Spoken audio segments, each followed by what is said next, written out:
आदर्श शिक्षण संस्थान जोधपुर ऑनलाइन कक्षा में आपका हार्दिक स्वागत अभिनंदन।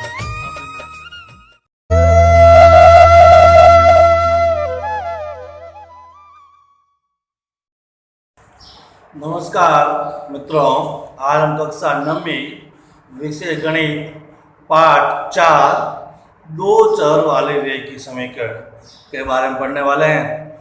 गत वीडियो के अंदर हमने पाठ 3 जिसको हमने ग्राफ में किया, प्रश्नावली 3.2 और 3.3 को, जिनके दो प्रश्न थे जो कि हमने ग्राफ कॉपी के अंदर किया, जिसमें समीकरण को किस प्रकार से मान रखकर ग्राफ का निरूपण करते हैं उसकी जानकारी ली। वैसे पार्ट 4 भी आपको ग्राफ कॉपी का ही है, लेकिन 4.1 और 4.2 अगर आप चाहें तो इसको अपन अंकगणित के अंदर कॉपी में, लाइन वाली कॉपी के अंदर भी अपन इसको कर सकते हैं। तो अपन लाइन वाली कॉपी में ही करेंगे 4.1 और 4.2। 4.3 और इसके शेष प्रश्न हैं जो अपने को ग्राफ कॉपी के अंदर और करना, अर्थात तीसरा और चौथा पार्ट दोनों ही ग्राफ के लिए बने हुए। तो यहाँ पर चलते हैं प्रश्नावली 4.1 जो कि कुछ नोटबुक के अंदर करेंगे। दी गई कंडीशन को यहाँ पर सॉल्व करते हुए समीकरण का निर्माण करना दिया हुआ है। एक नोटबुक की कीमत एक कलम की कीमत से 2 गुनी है।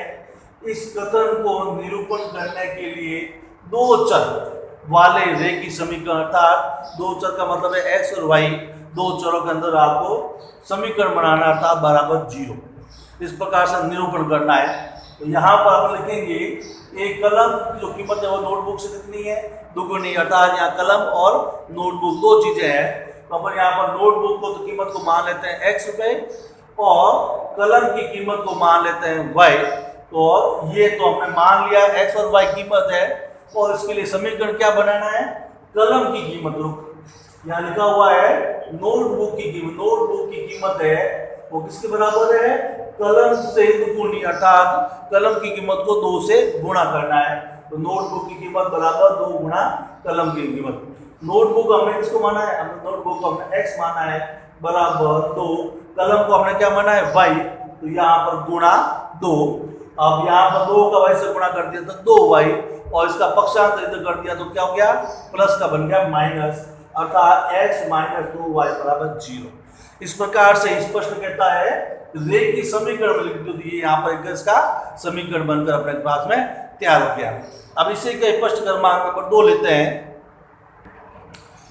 तो दूसरा प्रश्न इस प्रकार से है 4.1 का, निम्नलिखित रेखीय समीकरण को ax plus by plus c बराबर 0 के रूप में व्यक्त कीजिए और प्रत्येक स्थिति में a, b और c के मान बताइए। तो यहाँ पर 6 प्रश्न हैं और प्रत्येक को जो है मानक रूप से तुलना करके उसके गुणांक, अर्थात a, b, c को आपको मान ज्ञात करना है। तो चलते हैं पहले प्रश्न में। इसमें लिखा हुआ है पहला 2x प्लस 3y बराबर 9.355। पहले इसका पक्षांतर कर देंगे तो या 2x प्लस 3y माइनस 9.355 बराबर 0। अब क्या कर देते हैं, उस मानक रूप से इसकी तुलना। तो ये हो गया मानक रूप ax plus by plus c बराबर 0। यहाँ पर x तो x हो गया, a पर देखते हैं तो यहाँ पर अपने को 2 नजर आते हैं, b पर तुलना करते हैं तो यहाँ पर 3 आते हैं, और c के स्थान पर माइनस 9.355। अब इसको तुलना करेंगे, a के स्थान पर 2, b के स्थान पर 3 और c के स्थान पर माइनस 9.355। ये इसका जो है क्या बन गया उत्तर, आपको a, b, c के मान निकालना है जो कि ये होंगे।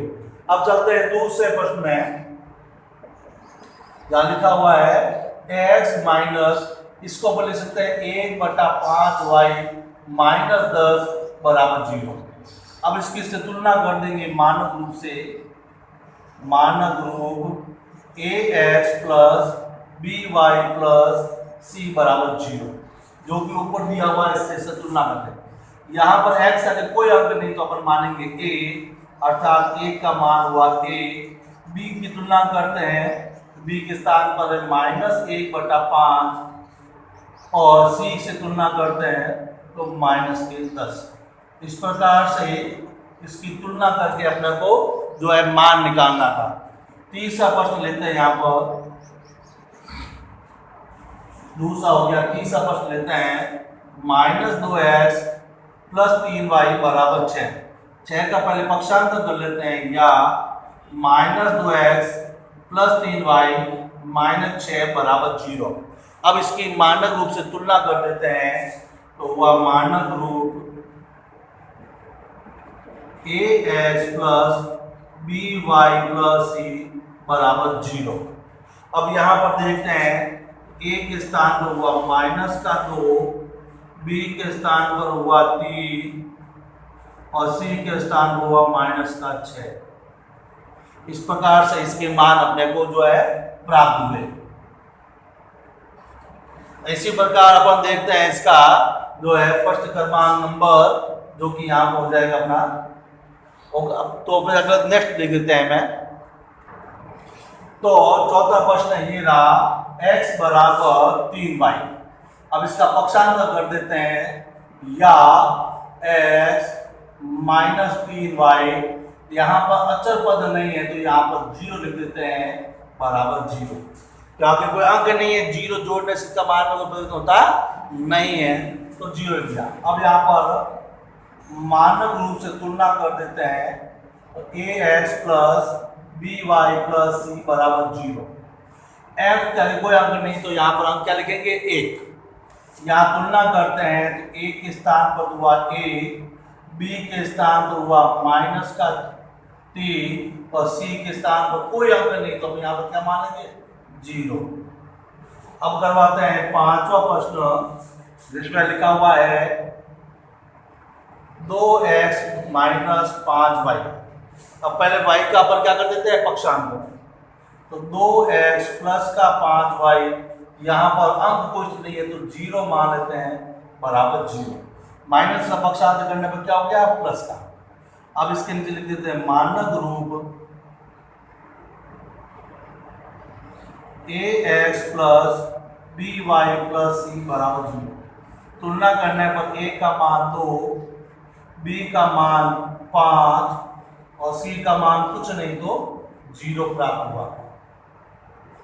इसी प्रकार छठवां प्रश्न लेते हैं, तो यहाँ पर जो है 3x प्लस 2 बराबर 0। यहाँ पर y वाला पद नहीं है, उसके स्थान पर 0 मान लेते हैं। 0y प्लस 2 बराबर 0। y है नहीं, इसके स्थान पर क्या मान लिया, 0y। अब इसकी मानक रूप से तुलना कर देते हैं, ax plus by plus c बराबर 0। यहाँ पर तुलना करते हैं, a का मान 3, b का मान 0 जो कि है ही नहीं, और c का मान कितना हो गया, 2। इस प्रकार से इस प्रश्न को अपन कर सकते हैं। अब हम चलते हैं प्रश्नावली 4.2 की ओर। तो 4.2 का पहला प्रश्न जो कि आपको अंकगणित वाली कॉपी में करना है, इसमें ग्राफ की आवश्यकता नहीं है। तो पहला प्रश्न इस प्रकार से है, निम्नलिखित विकल्प में से कौन सा विकल्प सत्य है और क्यों। इसके नीचे विकल्प दिया हुआ है, तो समीकरण के लिए कौन सा विकल्प सही है उसकी जानकारी करना। y बराबर 3x प्लस 5 का अद्वितीय हल है, केवल 2 हल है, अपरिमेय रूप से अनेक हल है। इसके जो समीकरण के हल कितने हैं, कैसे है, एक हल है, 2 हल है या अनेक हल है, उसकी जानकारी बताना। तो यहाँ पर समीकरण है y बराबर 3x प्लस 5। तो अपन मान रखेंगे, तो जिस प्रकार से हल आएंगे उसकी जानकारी लेंगे।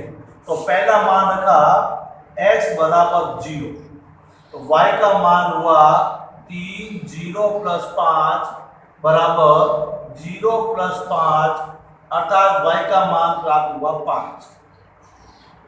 और मान रखते हैं अपन x बराबर 1, तो तो y बराबर 3 x जगह पर रखा 1 प्लस 5 अर्थात 3 प्लस 5 y का मान प्राप्त हुआ 8।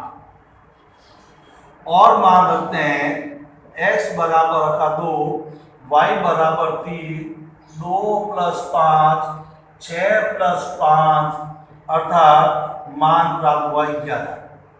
इसी प्रकार मान 3 रख सकते हैं 4 रख सकते हैं, वैसे वैसे मान अपने को प्राप्त होते जाएंगे।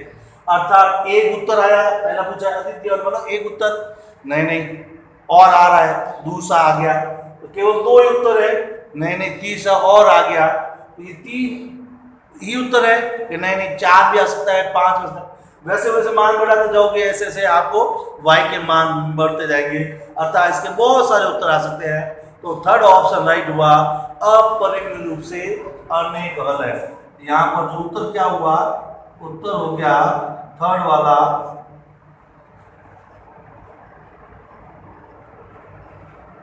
अपरिमित रूप से